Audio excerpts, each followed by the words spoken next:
We could roll the tape.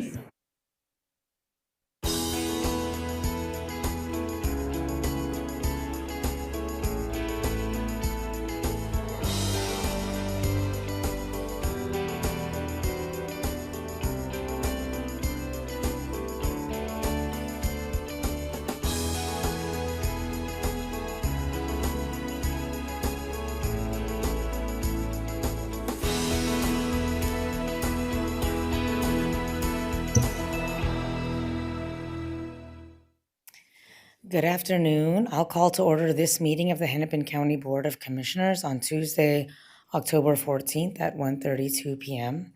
I'm Irene Fernando, Chair of the Board and District 2 Commissioner. I'm joined by District 1 Commissioner Jeff Lundy, District 4 Commissioner Angela Conley, Vice Chair and District 5 Commissioner Debbie Gotel, District 6 Commissioner Heather Edelson, and District 7 Commissioner Kevin Anderson. Hennepin County acknowledges that the magnificent land and vibrant waterways from where our institutions benefit are located upon the cultural, spiritual, and indigenous homeland of the Dakota Oyate. Hennepin County calls attention to the Dakota people's ongoing connection to this special place. On to the agenda, the first item is the Pledge of Allegiance. Please join me. I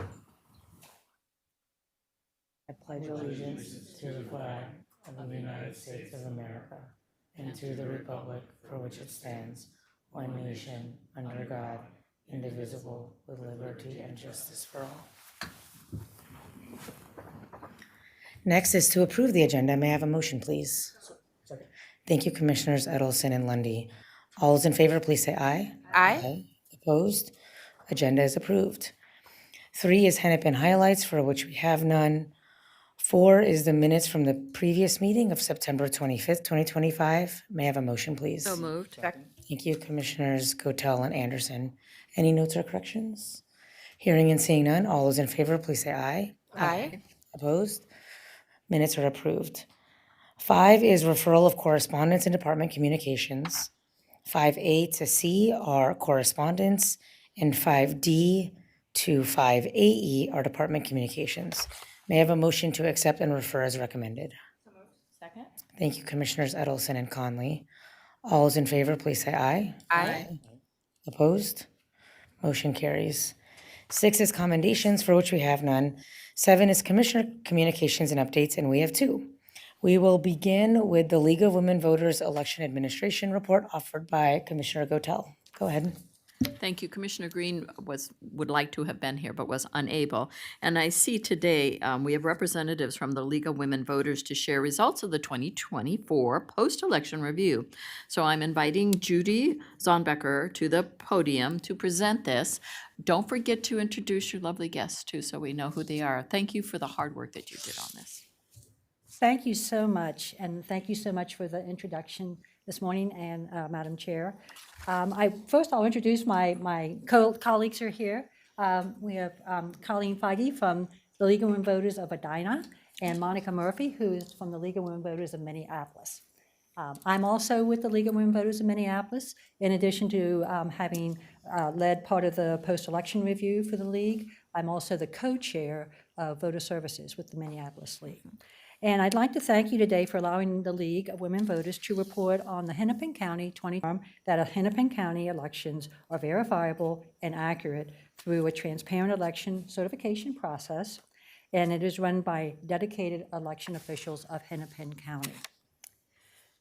Go into the next slide, please.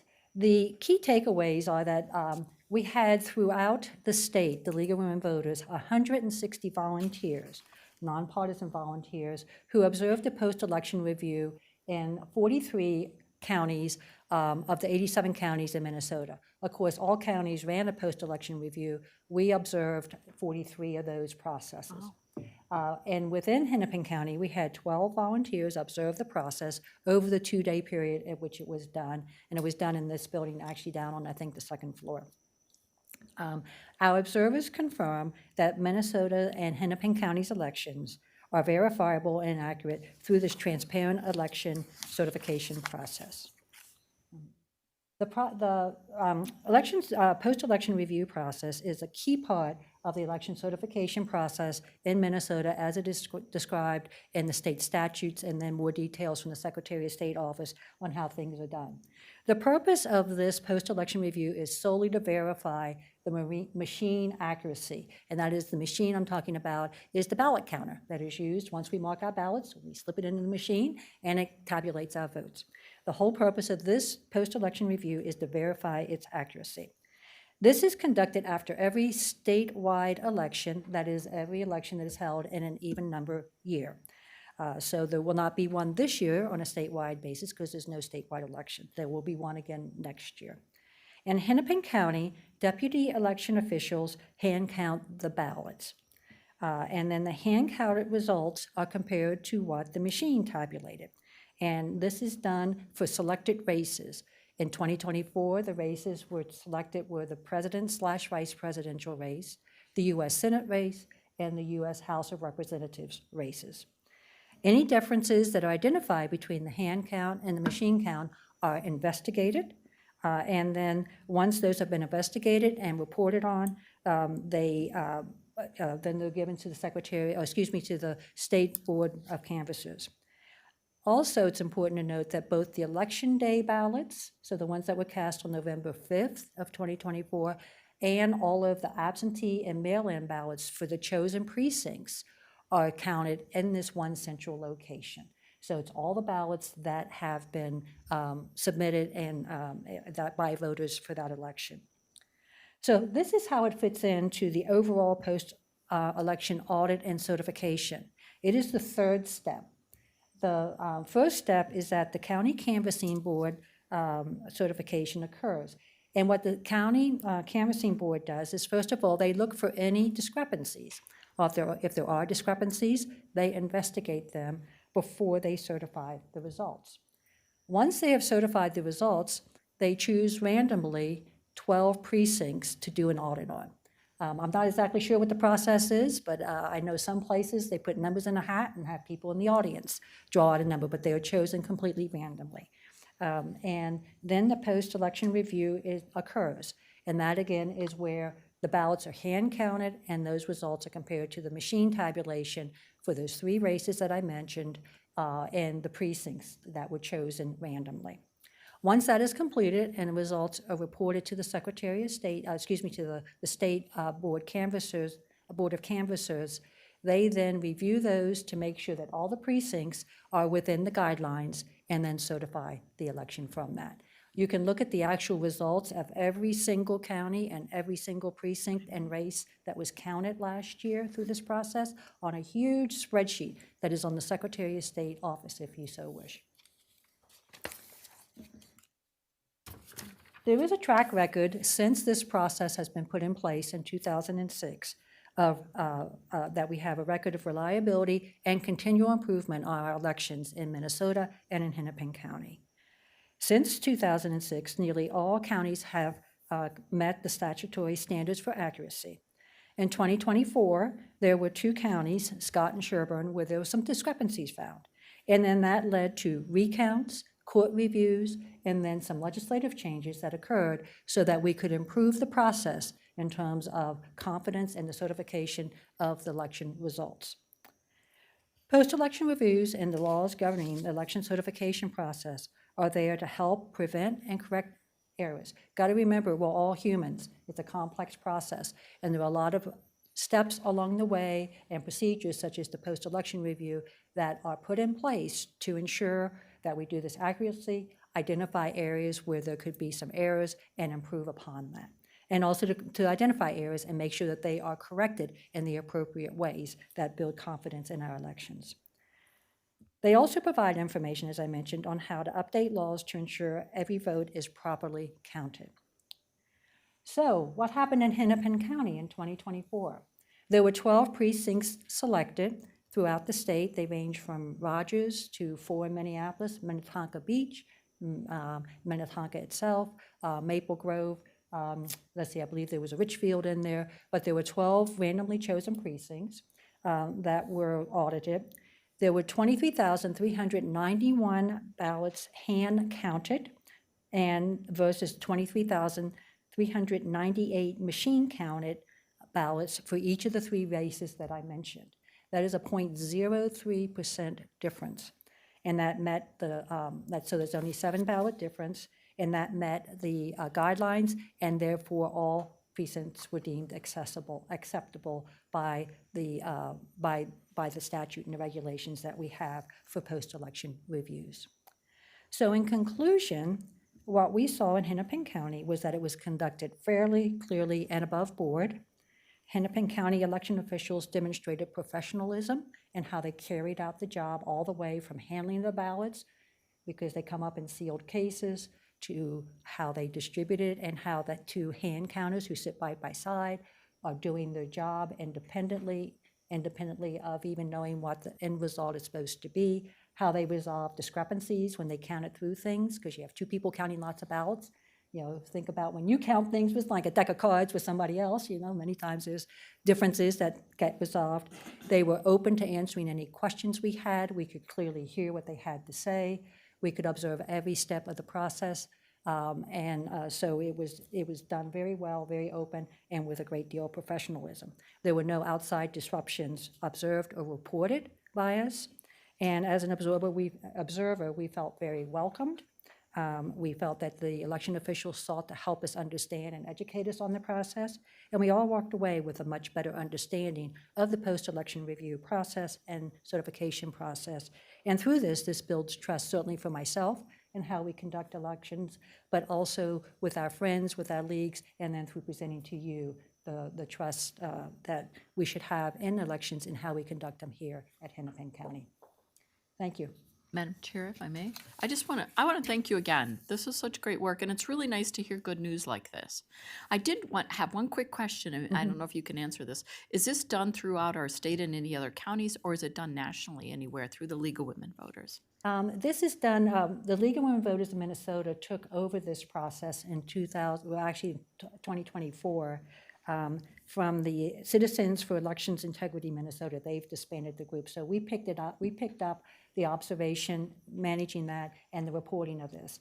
All election laws are set by state, so I cannot speak to what other states do. This is the state law that this is conducted throughout Minnesota in all counties, and we were able to cover about 43 of the counties, so a little bit less than half the counties. You know, we're going to continually find ways that we can recruit more volunteers so that we can get broader coverage on this and observe. Well, thank you for that work. We really appreciate it. Thank you, Madam Chair. Absolutely, thank you. Okay, thank you. Yes, Commissioner Lundy. Just also want to thank you and just point out that catching those errors are important. 7 seems like a small number. The mayor of Brooklyn Park got elected by 2 votes. A few years back, so I always think about 1 or 2 votes. May not mean much in the broader sense, but the more local the races you get, you'd be surprised how many people get elected by single digits on these races, just for council races, and council members become mayors and become other positions later on. So those things can matter, and those can carry forward. Yes. Yeah, thank that's you. why we tell people every vote counts and encourage people to vote. Yeah, thank you for your very important work always, but especially in a time like now, increasing trust in the integrity and the access of our democratic system. Elections being a key feature is a big part of ensuring that we live up to the promises we've made to our communities. And so thank you so much for the collective effort. And of course, thanks to all of the election workers and election volunteers. We are privileged to get to participate in a democracy, and this board has really invested quite a bit in the last handful of years to continue to bolster that. So thank you so much to you and the entire team over at the League. You're welcome, and thank you for your time today. Thank you. Bye. Our second Commissioner communication is offered by myself around Indigenous Peoples Day. Yesterday was Indigenous Peoples Day. Indigenous Peoples Day is an opportunity to reflect on the role Native peoples have played in our history as a state and county, and recognize their resilience and contributions to our community.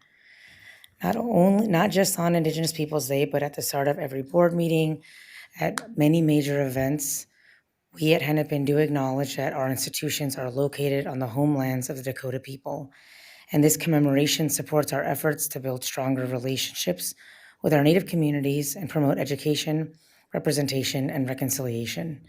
And we know that there's much, much more to do to live up to this ideal. This coming Friday, Hennepin County's Indigenous ERG will host their annual Indigenous Peoples Day event. This year's event is called Being Indigenous in Government, focusing on the experiences of Native professionals working in and alongside government systems, and will feature a live performance by Indigenous drummers and dancers, followed by a panel discussion with county employees and external leaders. Employees can learn more and register for this event on SharePoint. Moving forward in the agenda, we have our claims register, which is 8A for the period ending September 26, 2025, 8B for the period ending October 3, and 8C for the claims register period ending October 10, 2025. May I have a motion for all three, please? Second. Thank you, Commissioners Lundy and Anderson. All those in favor, please say aye. Aye. Opposed? Motion carries. Next on the agenda is 9, which are consent items. These are items that would have passed unanimously out of committee. The full block is 9A to 9Q. May I have a motion for the full block, please? So moved. Thank you, Commissioners Gotell and Anderson. Colleagues, any items that you'd like to highlight before Commissioner Lundy? Thank you, Madam Chair. Just want to highlight 9I, which is approval of the Birth Justice Community Advisory Board. I just want to highlight the work that has been done, that continues to be done, and the continued need for birth justice. We can read data, we can see that the system is not equal. People don't have the same outcomes, including some people don't leave the hospital alive because of the complications of birth. And so we know the more we can do that, this advisory board, I believe, is always having people with lived experience at the table helping us guide our policies is the best way to have a more just system. Thank you. Absolutely. Thank you, Commissioner. Any others? Commissioner Anderson? Thank you, Madam Chair. Just wanted to highlight 9D, a relatively obscure small piece, but this item is extending a contract with the City of Maple Grove to prolong affordable housing for 6 properties there for the next 30 years. So it's great to see these kinds of programs and partnerships with our local municipalities to preserve and protect affordable housing. And I'm here for it in every community. Thank you. Thank you. Colleagues, anything else on the consent agenda before we proceed to vote? With 9A to Q before us, all those in favor, please say aye. Aye. Opposed? Motion carries. 10 on our agenda are non-consent items, which would have passed out of committee but not unanimously, for which we have none. 11 are progress items, items that would have progressed from committee to board without a vote, for which we have none. And 12 is old business, which are items that would have been seen by this board previously and laid over to today, for which we have none.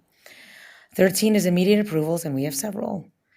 13A is an amendment to an agreement with Minnesota DHS to provide services to refugee families, extending the end date to December 31, 2025, increasing the receivable by just under $90,000 for a new total receivable amount of $1.245 million. I'll move this. May I have a second, please? Thank you, Commissioner Edelson. Ms. Wentland. Chair Fernando, Commissioners, the agreement before you is with the Minnesota Department of Human Services to provide focused services to assist refugee families participating in the Minnesota Family Investment Program to obtain the resources and life skills needed to become self-sufficient and achieve sustained social and economic well-being. This is being brought as an immediate approval due to timing constraints from the Department of Human Services. Luella Koffer, Human Services Senior Department Administrator, is available for any questions you may have. Thank you. Any questions or comments on this item, colleagues? Hearing and seeing none, all those in favor, please say aye. Aye. Opposed? Motion carries. 13B is to approve the appointment of David Greenman to the unclassified position of Financial Administration Director for Human Services and Public Health, effective November 17, 2025. May I have a motion, please? So moved. Second? Ooh, lots of Commissioner Gotel and Commissioner Conley. Ms. Wetland. Chair Fernando, Commissioners, consistent with Minnesota statute and the county policy on open and unclassified service appointments, county administration is offering this board action request seeking the appointment of David Greenman to the unclassified position of Financial Administration Director for Human Services and Public Health, effective November 17th, 2025. Mr. Greenman has over 16 years of experience in public sector finance. Currently, he is the Chief Financial Officer for the Minnesota Department of Human Services, where he is responsible for the planning, development, and implementation of a $24 billion annual budget that includes state, federal, and special revenue funds. At DHS, he leads and supports a team of 200 staff that work across financial functions of accounting, financial analysis, revenue management, grants and contracts, and forecasting. Mr. Greenman also has extensive experience leading and managing critical financial functions, including experience with other financial roles and leading teams of staff who perform accounting, financial analysis, revenue management, grants, contracts, forecasting. Mr. Greenman holds a master's degree in public policy from the University of Minnesota Humphrey School and a bachelor's of science degree from the University of Minnesota in economics. Hiring for this position involved an extensive recruitment and interview process that involved input from staff and leaders throughout health and human services lines of business. I'm pleased to present this appointment and request your support. Thank you. Thank you. Discussion on this, colleagues? We are very eager to have an additional person, but I know that's in part because there may be a retirement coming up, and so I'm just, tempering my energy here. But we'll proceed to vote here in a second, and Mr. Greenman, if you wish, you're welcome to address the board after that. All those in favor of this appointment, please say aye. Aye. Opposed? Motion carries, and congratulations to Mr. Greenman.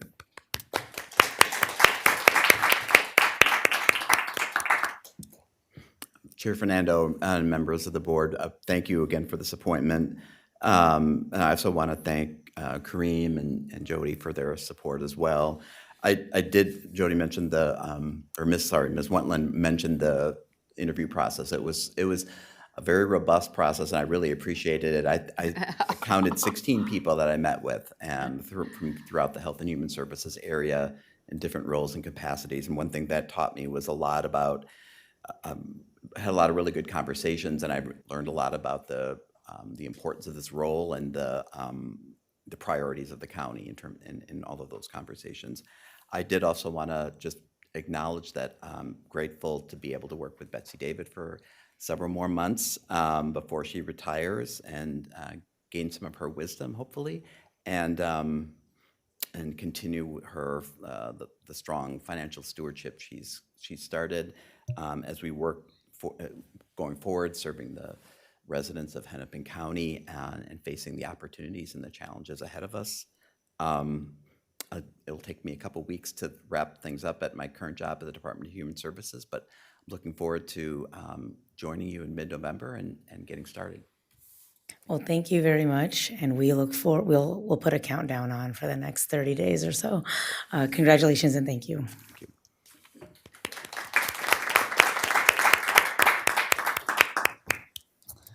Next is 13C, declaring October 2025 to be Domestic Violence Awareness Month in Hennepin County, offered by Commissioner Conley and myself. Would you like to move it? I'll move it. I will second it. We are bringing forward this proclamation to officially recognize October as Domestic Violence Awareness Month in Hennepin County as a way to continue to raise awareness and show our support for domestic violence prevention efforts. I'll have the clerk read the commendation, and I'll have some additional remarks after.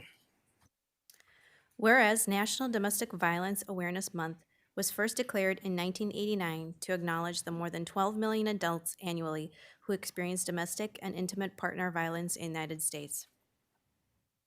And whereas domestic violence encompasses various forms of abuse within the home, workplace, places of worship, and broader community, including physical, sexual, emotional, economic, psychological, technological, and/or religious actions or threats of action aimed at gaining or maintaining control or power over someone. Intimate partner violence is a form of domestic violence that occurs within an intimate partner relationship. And whereas domestic abuse is an act or crime defined by the relationship or living arrangements between victim and abuser, that includes individuals in intimate partner relationships, family members, or roommates. Domestic abuse per Minnesota law includes violent acts of physical harm or injury, as well as the infliction of fear of imminent physical harm, bodily injury, or assault. And whereas, according to the Centers for Disease Control and Prevention, 41% of women, 26% of men, and 54% of transgender and non-binary people have experienced intimate partner violence in their lifetime, and up to 10 million children are exposed to domestic violence each year. And whereas Hennepin County is committed to combating domestic violence and creating a system and community in which victims and survivors are empowered to seek justice and are supported in their healing journey. And whereas, according to the Minnesota Bureau of Criminal Apprehension, there were more than 19,000 domestic violence incidents in the state in 2024. About 1/3 of them occurred in Hennepin County, representing nearly 7,200 victims and 6 homicides. And whereas it is important to support domestic violence prevention efforts and transformative services to achieve a community where all people are healthy, valued, and thrive. Doing that effectively requires leveraging all county and community resources and partnerships and creating opportunities for new collaborations. And whereas the tragic impact of domestic violence is reflected in the lives lost, reminding us of the urgency to prevent such devastating outcomes. Be it resolved that the Hennepin County Board of Commissioners hereby declares October 2025 as Domestic Violence Awareness Month, recognizing that the complexity of the systems that victims and survivors navigate compromise their safety and healing, and reaffirming the Board of Commissioners' commitment to honoring the lives of victims and the recovery, healing, and well-being of survivors. Thank you. As we all heard in the proclamation, domestic violence and intimate partner violence is an issue that affects so many individuals in our community and across our country. It is estimated that about 1 in 4 women and 1 in 9 men are victims of domestic violence in their lifetime, and we know that that is an underreported stat. Which is why our efforts to honor victims, support survivors, and prevent this violence in the future are so important. In addition to the work that we do as a board and county, the Lowry Avenue Bridge will be lit purple in honor of Domestic Violence Awareness Month on Monday, October 20th. I'd like to hand it over to Health Chair Conley to share a little bit more. Thank you, Madam Chair. And so advancing our efforts to address domestic violence in our communities is absolutely critical. I would also just like to highlight the work that Hennepin County currently does and has been doing for several years now to address domestic violence. You just heard the stat 1 in 4, which is an underreported number. That is way, way too many. So for more than 30 years, Hennepin County has been providing direct services to individuals impacted by domestic abuse. These services include the Department of Community Corrections and Rehabilitation's Intimate Partner Violence Unit, No Wrong Door, and the Victim Navigation Services Pilot, which is overseen by the Safe Communities Department, the county's Safe Spaces Initiative, Housing Stability, the daily efforts of responding law enforcement officers and resources provided by community service agencies, and the Domestic Abuse Service Center, which is operated by Hennepin County's Attorney's Office, and marked 31 years of operation recently on October 11, 2025. I want to personally thank every one of our staff who work to support the victims and survivors of domestic violence, and I look forward to how we can continue to support and advance this work together. Thank you. Thank you. Any discussion on this proclamation, colleagues, before we bring it to vote? Hearing and seeing none, all those in favor, please say aye. Aye. Opposed? Motion carries, and October 2025 is declared Domestic Violence Awareness Month in Hennepin County. 13C is a related item, which obviously we'll explain in a moment. 13D, requesting a report on current efforts to prevent, reduce, and mitigate the effects of domestic violence in Hennepin County, also offered by Commissioner Conley and myself. Would you like to move it? I will move it. I'll second it. And so, colleagues, I attempted to have a second resolving clause, but for a proclamation, it's appropriate to have a proclamation, and then one that has some aspect of action. So what you'll see here is the same whereas clause as with the resolving clause, to provide a report by the end of February with respect to this work. So just, I'll read it out loud. That the county administrator is directed to provide a report to the county board by February 27, 2026 regarding current county efforts to address domestic violence in our community.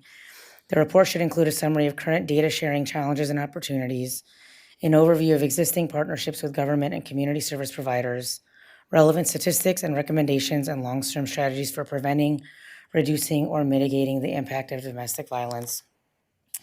This is brought forward for a few reasons, but one of them is because 1 month ago today, a woman called 911 and just hours later ended up being killed in a scenario that should have been prevented by the systems that are meant to serve her and her family. And so on the 1 month, 1 month after her passing, it just seems fitting to name Miss Mariah Samuels and her family, and to really make sure that we are, when people call us for help, help should be able to be provided in a manner that is timely and that prevents this type of devastating harm for her community, and her kids. So that being said, that's what the action is before us right now. Colleagues, anybody want to speak? Go ahead, Commissioner. Thank you, Madam Chair, for this, and thank you for saying Mariah Samuel's name. It is imperative that we have the data that we need to prevent preventable deaths, and that's across the board. But in this instance, in particular, given 1 in 4, given the prevalence of intimate partner violence, of domestic abuse, given how devastating it is in our society, we want to see that there is a mechanism in place to find out what opportunities we might have to do more. I know, Ms. Wentland, you and I have talked for 7 years now about what our shelter system looks like for abuse survivors, for people who are fleeing, knowing that it takes people several times, to try to leave before they actually do. And that is when it is the most dangerous. And any advocate will tell you that, right? And a lot of times those spaces, those shelters are full. And so part of the resolving clause talks about, partnerships with government and community service providers. So who's providing the services to people who are fleeing domestic abuse for their lives, and what that looks like, what that capacity looks like, to me is of particular importance, because we know that people often stay because there is no place else to go, and often when they stay, they don't survive. And as chair of the health committee and with the chair of the board here, I think that it's imperative that these types of actions, this type of review, is something that we look into. So thank you. Commissioner Edelson. I just want to thank you, Commissioner Fernando and Commissioner Conley, for bringing this. As somebody, I grew up where my mom was in the exact same situation, and unlike Mariah, she was able to survive. But as a young woman, as an 11-year-old, trying to figure out how to help when your mom is being abused, it's really challenging. And so many people stay in these relationships for many of reasons, many of which a lot of people just can't understand unless you're actually there. And a lot of it is financial. And so I just would say, when I was 18, one of my ways to give back was to help do art for kids at Tubman. And I love all of this. All of this is so good because people should not be in this situation. If we can increase or do more, I'm very supportive. So thank you. Thank you. Commissioner Lundy. Thank you, Madam Chair. I want to thank both yourself and Commissioner Conley for bringing this forward as well. Just wanted to highlight that, sometimes the system feels like it's doing all it can, and sometimes it's not. And sometimes an after action or review kind of will highlight where there are gaps. And sometimes people become comfortable in a system that says, oh, here's what we do for here, here's what we do for there. And those outcomes of what we do for there can sometimes end up where a person loses their life when there are opportunities to do more. I will only share the story in Brooklyn Park. We had a city prosecutor that was pleading out cases too often. And so we swapped out the prosecutor and brought in resources so that people, as victims came forward, that they knew that there was places for them to go. That evidentiary information was also collected so they help with the justice system have a stronger case, and then to do follow-up with that, because as many others said before me, that if there are barriers, it becomes easier to just go back, because the unknown when a person is fleeing is they have to imagine just walking out your door tomorrow with whatever you got on your back, whatever money you have in your pocket, and you're supposed to find your way to safety, when if you just stuck around and maybe things will get better and it doesn't. And so the system, I think, sometimes perpetuates this idea that, well, we don't have enough information to prosecute. And I can just tell you, City of Brooklyn Park swapping out really went after prosecuting, and really went after saying we can't plead out every little thing and we can't just make excuses. We actually have to push harder to provide the distance that's needed for victims. And it's also, the fact is that behind many victims, there are children. And this is often a learned behavior when they see that, and they see that a son may see their dad hitting their mom and believe that it's acceptable behavior. It's learned behavior and it has to be interrupted. And I just want to thank you for bringing this forward, because understanding what we're doing and then bringing forth change have to occur in that order. Thank you. Yeah, thank you, Commissioner, and I appreciate you bringing up prosecution. I think part of what was so motivating about this particular language is there's always going to be the criminal legal investigation and the prosecutorial decision-making. But what about from a services, community, kind of constituency perspective, what can be uncovered? Because if there's a gap, we have to first learn about the gap before we could close it. So I appreciate you raising how kind of complex this particular subject is. Commissioner Anderson? Thank you, Madam Chair.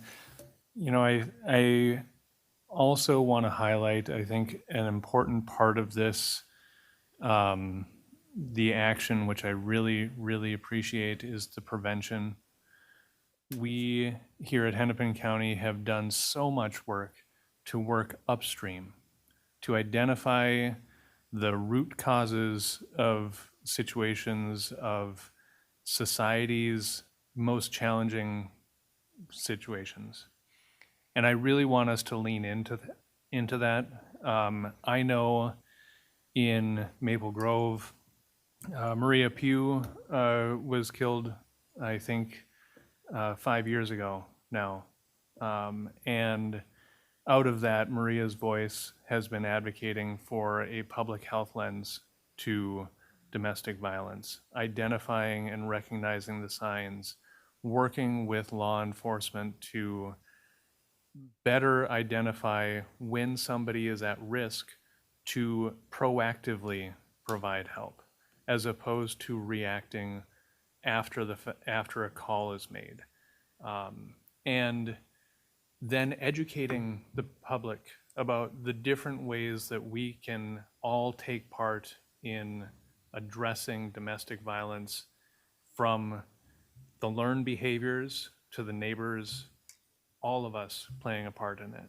And I hope that this report can dive into ways that we can also strengthen our public health response and find ways of finding that prevention, so that we can hopefully prevent the call from even needing to make it to 911. So thank you, Madam Chair. Commissioner Gotell? I'm going to carry on some of the conversation that's already been up here at the dais. I just want to say that, you know, at the county level, working with our immigrants who face, you know, violent situations in a domestic relationship, if the city will not step up with a U visa, the county will. And for those people who need that so that they will testify, so they're not going to be removed from the country, they do have an out. And I just want to say that's one of the great things that the county's doing. I also just wanted to thank one of our partners who I meet with regularly, Cornerstone. and they are in our schools. They are doing the prevention work. They are talking about dating and how young people should be treating each other and what constitutes abuse and what are red flags and those kinds of things. And this is a great organization. I've known them for over 25 years, and they have done great. And Artika is from the Hennepin County staff from before. So she's a great leader. I really appreciate what she does for our communities. Also, when I first came to the county, we did not provide legal resources to those disadvantaged. We did not have representation, and especially for those who needed orders of protection, who didn't have financial means because they were literally the banking accounts were cleaned out. And so that was started when I was here. That was one of the first actions I brought when we were changing things up.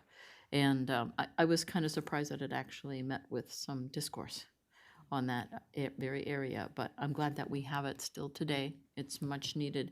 And if you've ever sat into those courts and through some of these domestic violence cases through that and seen, the one partner who has a very high-powered lawyer and the other one, who has representation at least, it does level the playing field. But it's kind of hard to see when somebody can afford a very top lawyer and try to poke holes in somebody's case when they're looking at domestic violence and orders of protection. So I just think, there's a lot of work we can continue to do, but we're doing a lot of great work, and I just wanted to point that out. Thank you, colleagues. I believe we've reached the conclusion of our discussion here. So with 13D before us, all those in favor, please say aye. Aye. Opposed? Motion carries. 13E is declaring October 2025 to be Breast Cancer Awareness Month in Hennepin County, offered by Commissioner Edelson. Would you like to move it? Yes, I'd like to move it. I'll second it. Go ahead, Commissioner. Thank you, Madam Chair. Breast cancer awareness breast cancer is the most commonly diagnosed cancer among women in the United States, with over 316,000 new cases expected this year. 4,300 alone will be in Minnesota. Thanks to early detection, treatment advances, and community education, survival rates have greatly improved over the past several decades. Nearly 99% of women diagnosed now survive past 5 years. Yet we still lose about 42,000 women a year in the United States, reminding us that awareness and equitable access to care remain vital. As a breast cancer survivor myself, I was 34 years old, diagnosed with stage 2 cancer. This gives me firsthand knowledge about just how scary it could be.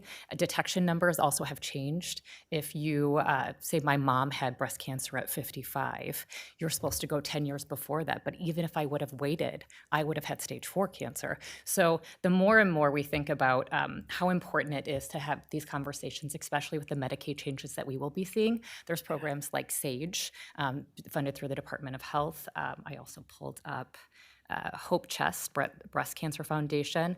I'm truly worried that with the changes that we will have less people getting screened and less people getting care. And so as we look to the Medicaid changes, real people will be impacted. And so with that, Madam Chair, I'd like to have the clerk read the proclamation. Whereas breast cancer impacts thousands of families each year and remains one of the most commonly diagnosed cancers. And whereas early detection through regular mammograms and screening saves lives, and timely access to quality care improves outcomes.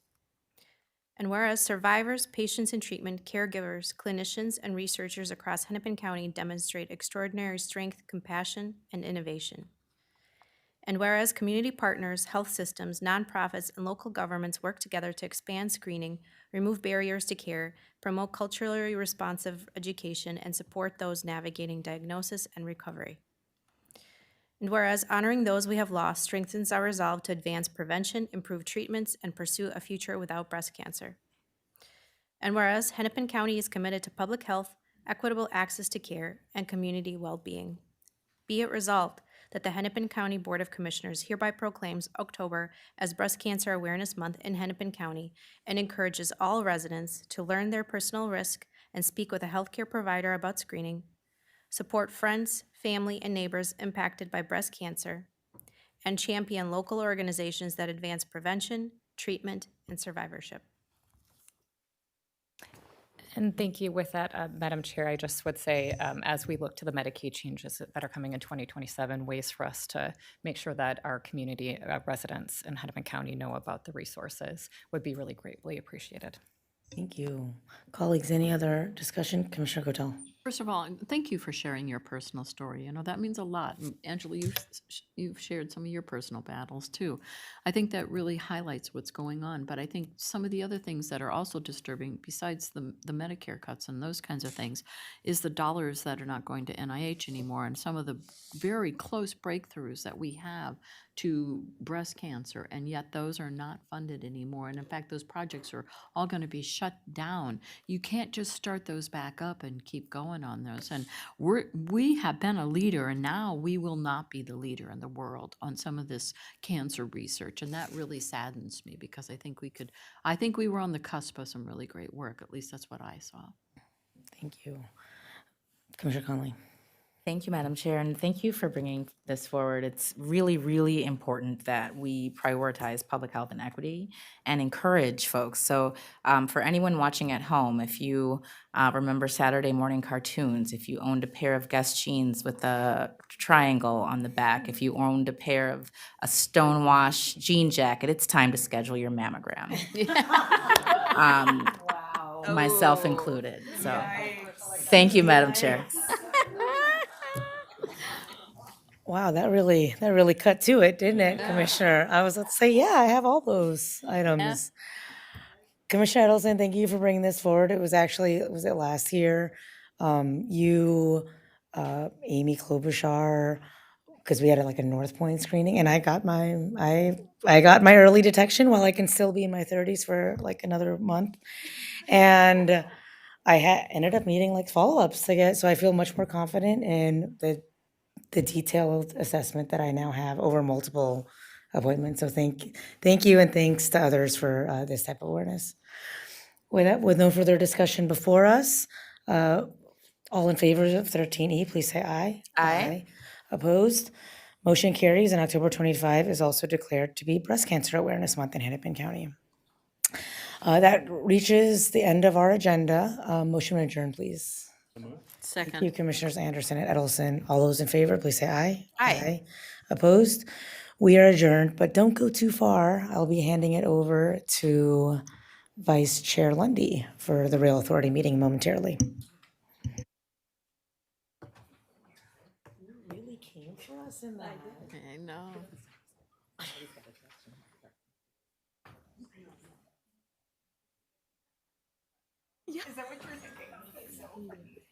It's like watching 90210 and you're like, Yes, it's time to schedule quite a few things. So you're right. There's probably a couple of things I should schedule. It's tough getting old. I can tell you about it. Get to my age. You look great. You guys, You look. you guys are getting old, and here I am staying young. Yeah. Sure can. I just don't remember. Right. This is blocked it So all of the things about like, if you remember this or that, I'm safe. And you don't have teenagers yet, do you? Well, see, that's why you lose your memory when you have them.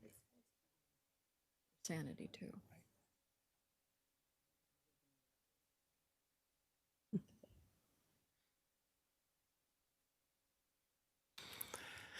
I'd like to call today's meeting of the Hennepin County Regional Railroad Authority to order. This will not be an attempt at a record breaking. We do have a couple items on the agenda, but first of all, then number one is the approval of the agenda. If I get a motion in a second. Second? We have a motion to approve the agenda as presented and seconded. All those in favor say aye. Aye. Opposed? Motion carries. Number two is approval of the minutes from September 25th, 2025. If I get a motion in a second, So please. moved. Second. We have a motion and a second. Any changes, corrections, additions? Seeing none, all those in favor say aye. Aye. Opposed? Motion carries. 3A is the claims register for ending October 3rd. Can I get a motion and a second? Second? We have a motion and a second to approve the claims register ending October 3rd. All those in favor say aye. Aye. Opposed? Motion carries. We move on to new business. We have 4A, which is if I get a motion and a second, put it on the record. So moved.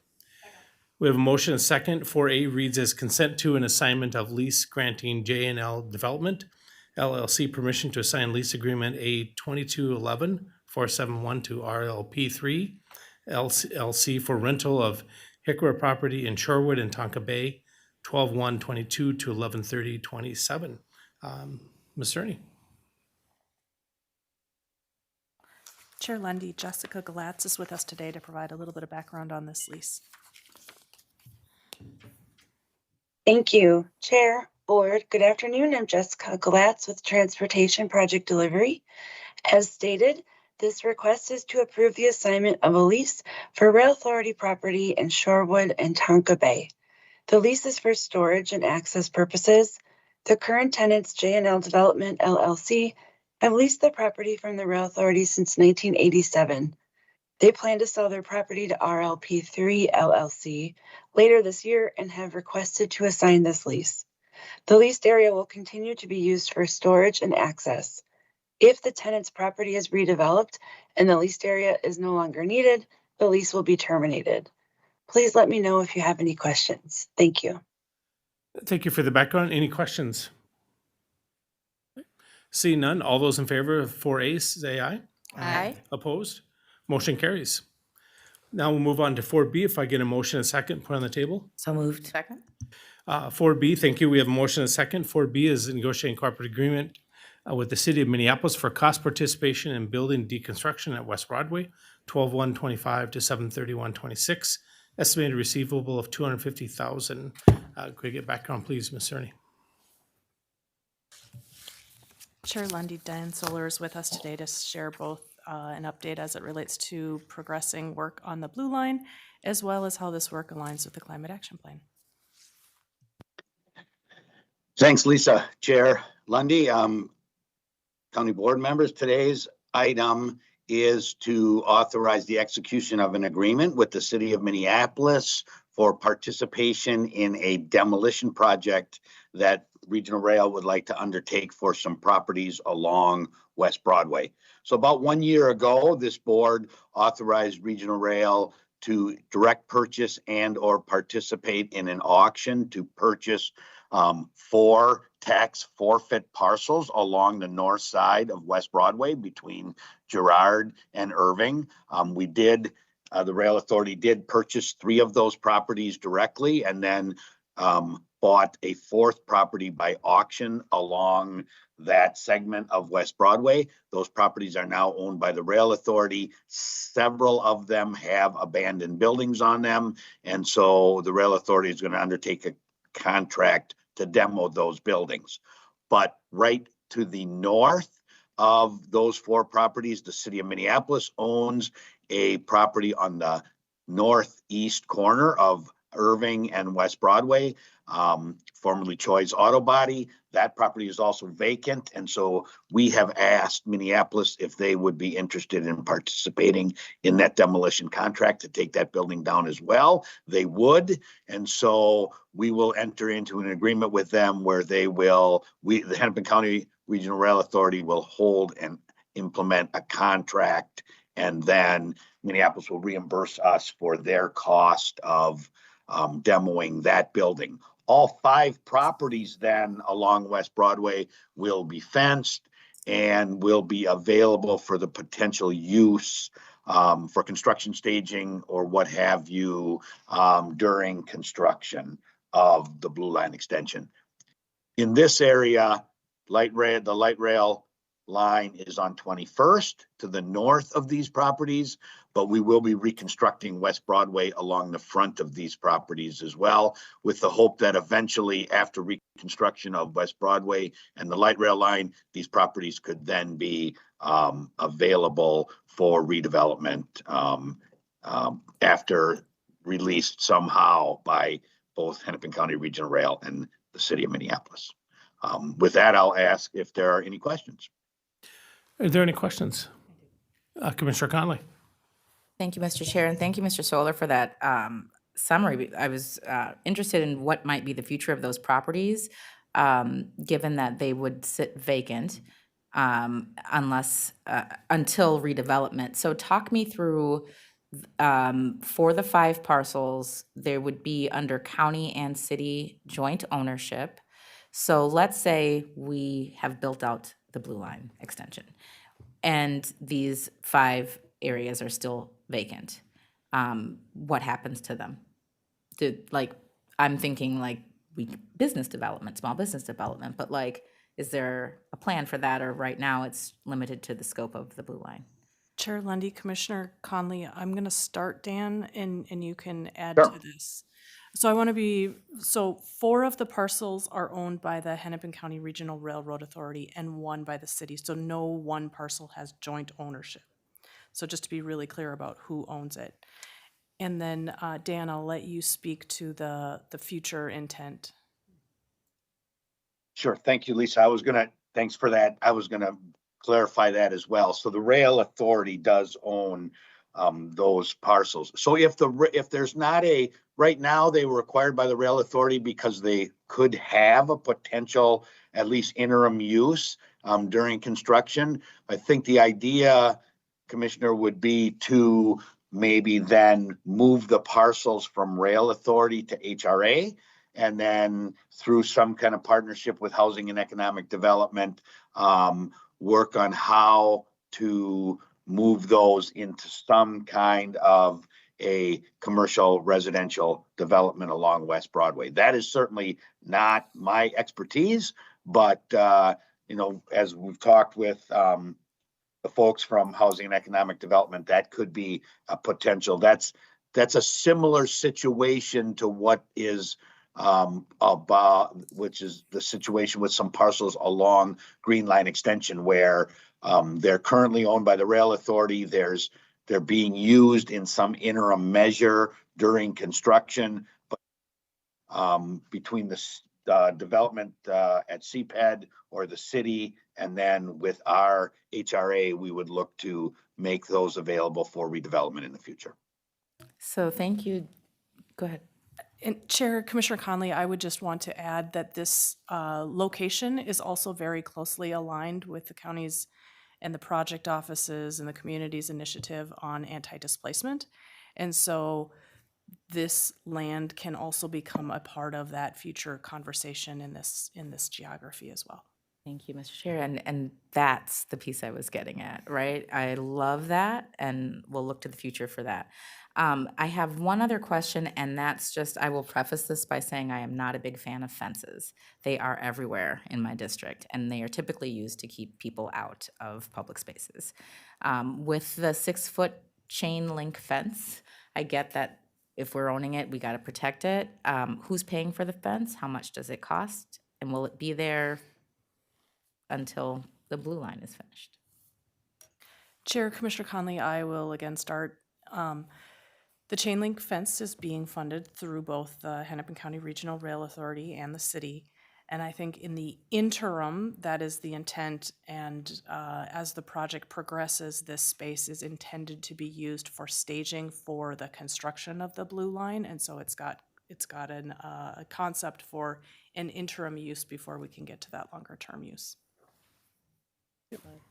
Mr. Chair, thank you, Ms. Cerny. I'm going to make one final plug, and that's just that along Lake Street, there's several vacant lots that are still kind of left over from 2020. And one idea has been to activate those spaces. And so there's this program called the Lake Street Lift, where they do art installations on vacant parcels throughout Lake Street. I see heads nodding. Folks have come to Lake Street. It's great, brilliant. There's mural tours and all sorts of, there was like an ice skating rink in the middle of the summer. It was great. But some ideas for activation to kind of, in my opinion, fencing is hostile, environmentally hostile, but I understand the use in this particular case. I would just say that let's think of activation, because these extension projects take a very long time. And so what could maybe Juxta could help with how to activate those spaces. And I'll end there. Thank you, Mr. Chair. Thank you, Commissioner. Any other questions, comments? I'm just going to mention, I think with Commissioner Conley, they covered it much better than I would have, is just the idea opportunity to exist. And so one thing I just want to highlight is the opportunity for land banking where we have a nonprofit partner that could acquire the land, and then that makes affordability higher or easier above it. And so I think those kind of opportunities are things that, as we kind of lean into anti-displacement, is making sure that we are not just displacing things, but we're actually creating opportunities for people to invest that allows them to stay. And so I think these opportunities, there'll be others that we'll end up purchasing for construction, or I think are one of those ideal places to do that. And just want to always think that if we make it our, I don't want to say policy, but maybe I do, that this intent is to take that land and put it back. And so my only one question is the relationship between the construction that Met Council will use it, it's still, our ownership remains throughout this whole process. Is that correct? That even though they may be managing the construction project, that we, by us owning this land, it still remains with us. So, Chair, that is correct. Yes. right? Commissioner Fernando. Yes, just one comment. Thank you. This might be a good example for us to kind of case study a little bit. Based off of the years, some of these properties would have been in tax forfeiture for many years prior to today. And of course, there are different expectations and laws now with respect to tax forfeiture. So this might be a good kind of case study to really demonstrate kind of the length that a property will take. Not a case study, but a way to communicate to the public. These parcels will have many lives between now and when the blue line is open for a revenue service. It will first needs to get cleaned up. I mean, there's a bunch of it I think that needs remediation. So that's an aspect that I know the public from an anti-displacement perspective will say, well, we should have housing here. We should have XYZ here. This is where we really need to push land use and station area planning because if you are remediating for housing development versus a different use, of course, you have to dig lower to clean that soil up. So just there's probably a lot of educational opportunities with these particular parcels because we are going to be in this for a number of years. And these property, luckily, actually, we get to use it for many uses. It'll probably be staging. It'll be then agree that aspects of kind of returning to community must be centered in that. So thanks, Chair. Any other questions, comments? Seeing none, all those in favor of 4B, say aye. Aye. Opposed? Motion carries. And with that, the agenda of the Hennepin County Regional Railroad Authority is complete. I'll declare the meeting adjourned.